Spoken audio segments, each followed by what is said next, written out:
C'est très intéressant ce que je viens d'écouter. Et je crois que s'il y a un dénominateur commun qui se dégage, à mon avis, c'est que quand même, on peut le mettre sous le label de la primauté du culturel qui s'impose aujourd'hui, qu'on le veuille ou pas, même si les gens ne le disent pas. Prenons un politique qui n'a pas le souci du mot culturel dans son langage, ou qui n'a pas, ou qui le met comme un mot qu'on rajoute à la fin, genre problème politique, social et culturel, juste pour remplir le truc ou pour être le cahier de charge, quoi. Même lui, quand il aborde des situations qu'il croit uniquement politiques ou politiques de premier degré, il est face au culturel au premier niveau, sans le savoir. Aujourd'hui, ce qui s'est passé depuis le 11, depuis le 14 janvier jusqu'à aujourd'hui, c'est une, qu'on le veuille ou pas, c'est des enjeux qui sont au premier lieu, fondamentalement, culturels au sens de mentalité collective. C'est ça ce que j'entends par culturel. Et là, pour être un peu plus clair dans ce que je vais avancer, c'est je fais la différence entre savoir et culturel. Par exemple, le moment de la Constitution, c'est un moment de savoir qui a été introduit dans le culturel. Le savoir a pu arracher des concessions au culturel. C'est très simple. La Constitution, la proposition du 1er juin, c'était le culturel qui l'emportait. Moi, je regarde, ça c'est très réducteur, mais il faut bien résumer pour aller très vite. Donc, je crois que l'objectif de l'université populaire ou de tout le travail associatif culturel, qui sont sous le label de culturel, c'est de s'attaquer justement au culturel. Et là, on ne peut pas ne pas concevoir dans le travail, dans le programme, dans la vision d'une université populaire, des thématiques ou des sujets que nous vivons tout le temps et qu'on n'arrive pas, qui sont presque impalpables. Je prends l'exemple du rapport du citoyen tunisien à l'image. Okay? Il n'y a pas un seul, presque, à part une infime minorité, tunisien qui n'est pas confronté à la lucarne.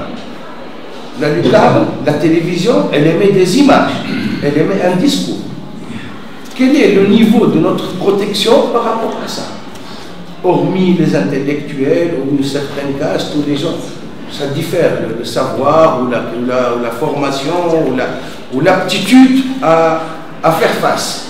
Mais aujourd'hui, la télévision, que ce soit les chaînes tunisiennes ou étrangères, elles sont une sorte de, comment dire, dans un rapport d'inégalité totale face aux citoyens. Et dans les sociétés du monde, plus un citoyen est formé à la lecture de l'image, au décryptage du message, au truc, plus il est citoyen, plus il est capable de se défendre contre ce qu'on appelle communément le matraquage ou le bourrage de crâne, ou le formatage. Maintenant, il y a plein de trucs. Donc, il faut savoir qu'on est en 2015, qu'on est au XXIe siècle, et que le XXe siècle a ses armes aussi. Il a ses nouvelles technologies, il a ses nouvelles inventions, il a ses nouveaux flux.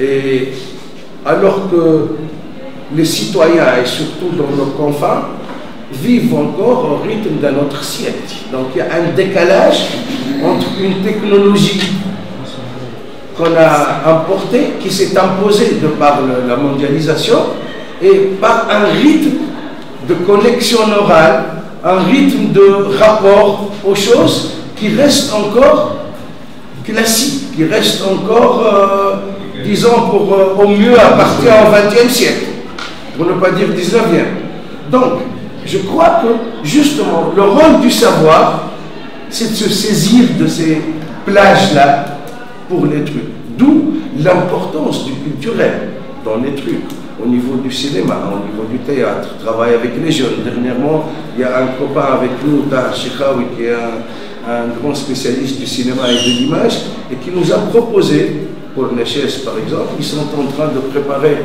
un travail qui est Jbel Smam, avec des gosses, des jeunes, okay, où ils vont faire un atelier de travail sur eux-mêmes, sur l'image, comment tu te filmes, tu te regardes, et il nous a proposé de participer à cette œuvre-là et de leur faciliter un peu pour faire des petits courts-métrages, pour faire des films, qu'ils regardent après, qu'ils critiquent, et en même temps occuper, arracher un pont de culture Ajbal Islam qui est connoté terrorisme. Donc tout ça, ça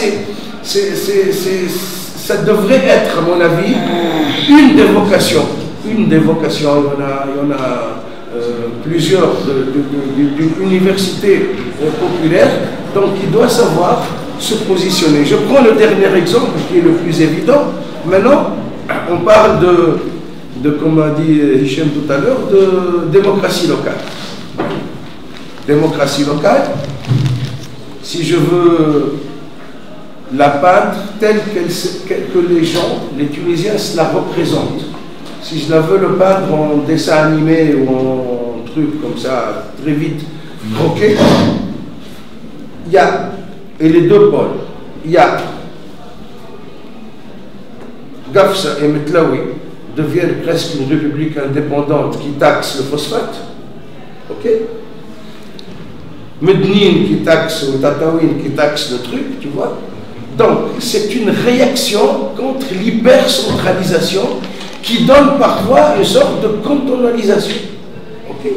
Il y a de l'autre part l'idée centralisante connue, ponction sur tout le territoire de la République au nom de l'État national, redistribution selon un schéma de développement économique qui favorise les régions côtières et tout. Entre ces deux-là, on n'arrive pas encore à développer cette idée-là, et surtout, pour pouvoir développer cette idée-là, il faut s'attaquer à l'histoire du mental collectif. Nous sommes un pays qui est imprégné par l'idée de l'État central depuis les Husseinites. Okay? Donc, c'est quelque chose qui nous habite. C'est dû à plusieurs raisons. Je ne vais pas rentrer dans les raisons. Entre autres, c'est des raisons qu'on n'a pas évoquées tout à l'heure, qui peuvent paraître comme un psychologisme de premier degré, mais c'est une réalité. Est-ce qu'il n'y a pas le propre d'un petit pays par rapport au grand pays? Les petits pays qui se retrouvent crasés, il y a toujours une spécificité, quelque chose qui se crée et sur lequel on n'a pas braqué. C'est vrai que j'ai vu quelques études un peu sociologiques et tout, mais ce n'est pas encore quelque chose de réellement approfondi. Donc, quelle est la meilleure articulation entre le local et le central, entre le régional et le national, pour aujourd'hui pouvoir amener les gens à traiter d'une manière plus paisible avec l'idée de la démocratie locale, sans l'attirer vers le sens ou vers un autre. En même temps, c'est quoi? Quelles sont les prérogatives d'une commune? Quels sont ses impératifs? Quel est son rôle? Qu'est-ce qu'elle doit faire? Une municipalité ou un conseil régional, jusqu'où vont ses compétences et où s'arrêtent pour qu'elles soient relevées par le peuple? Tout ça, c'est un truc. Donc, ça, c'est un savoir aussi qu'une université populaire auquel elle doit participer par le fait qu'elle apporte, parce que quand même, il y a aussi une parole savante qui doit s'introduire, et parce qu'elle détecte aussi, et est-ce qu'elle suscite comme réflexion, comme interrogation, comme questionnement chez les gens pour qu'ils soient plus perméables et plus souples à habiter des idées qui sont viables et sortir un peu de ce contrôle. Voilà.